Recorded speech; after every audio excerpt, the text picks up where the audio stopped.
Hey, it's Carlos from Gamer Guys and Gals, and this is your review for Stranded Sails, Explorers of the Cursed Islands. It was developed by Lemon Bomb Entertainment, and it was published by Merge Games. I pretty much love everything Merge Games releases. They're one of my favorite publishers, them and Way Forward. They release a lot of like modern retro games that I really get into, like Yonder was one of the last ones I think I reviewed, and I just adored that game. It was one of my favorite games so far this year, and this is no different. I had a good time with it.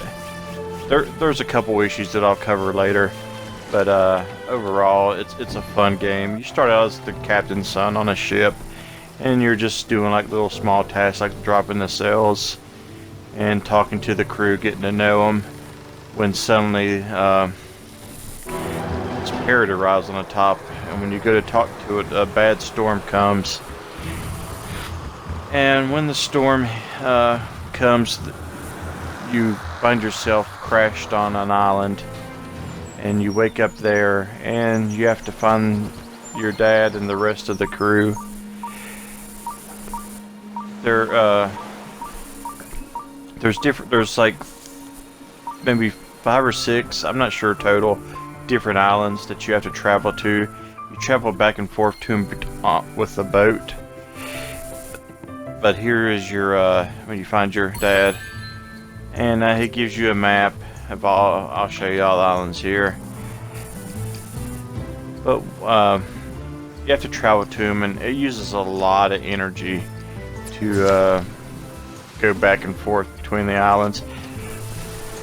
And there's all the islands, as you can see, and it takes a lot of energy to do everything on this game. I hate to complain. I mean, this is my only complaint about this game.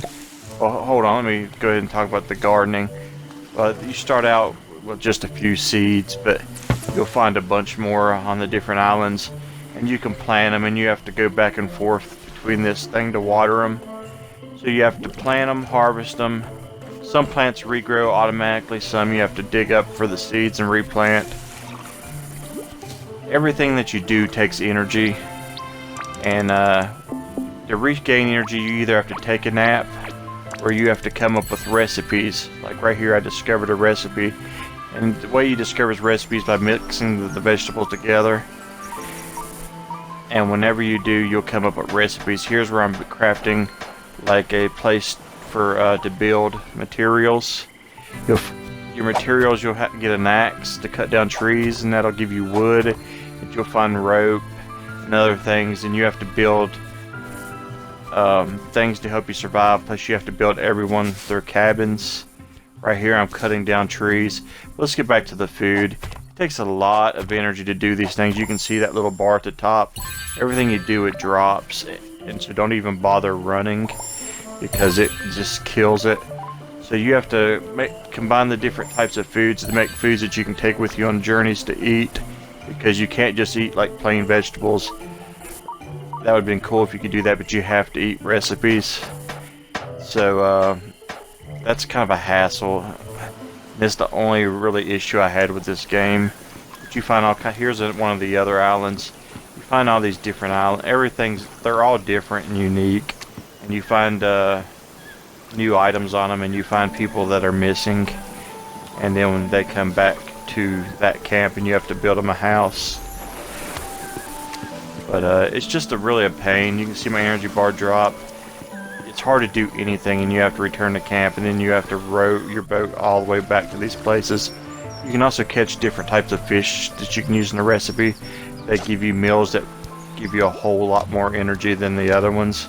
So you can, like, there's different meals that you can make that give you different amounts of energy. Right here I caught a clam, so you can make meals with the clams. Here's one of the other islands. It's sort of like a jungle looking, and there's caves as well, and you'll find different things here, and you'll find other survivors and bring them back. I think it's a really fun game. It's really addictive. It's hard to stop playing.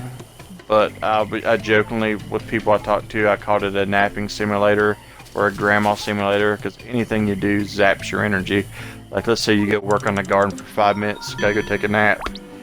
You know, these help you, but you don't want to waste them all. all your meals. So these are basically just when you're traveling. But you can also build like a big stew, and it'll be right there in camp. So while you're working on your garden, you can eat from that stew, and it'll also give you energy. It's kind of a hassle, the energy thing. I hope they update that and make things require less energy, because it kind of zaps the fun out of it. But here I am making the stew, and you can get like the right characters, and they love like different recipe items, and if you get the right ones, you'll level up and get new items. Like here I am eating the stew to get my energy back. If they would fix that energy thing, I would love this game a whole lot more. I think that it's a really fun to do all the farming. I really think it's fun, like discovering the islands and fishing and all that. But just the whole having to nap every 5 minutes really irritated me. But I'm still giving it a 7.5. I still had a really good time with it. I just got tired of running to the cabin to take naps and running over here to eat. But besides that, it's a blast. And hopefully the update's coming. Hopefully they change this. But if not, it's still worth your time. So give it a grab and let us know what you think. And as always, thank you for your support.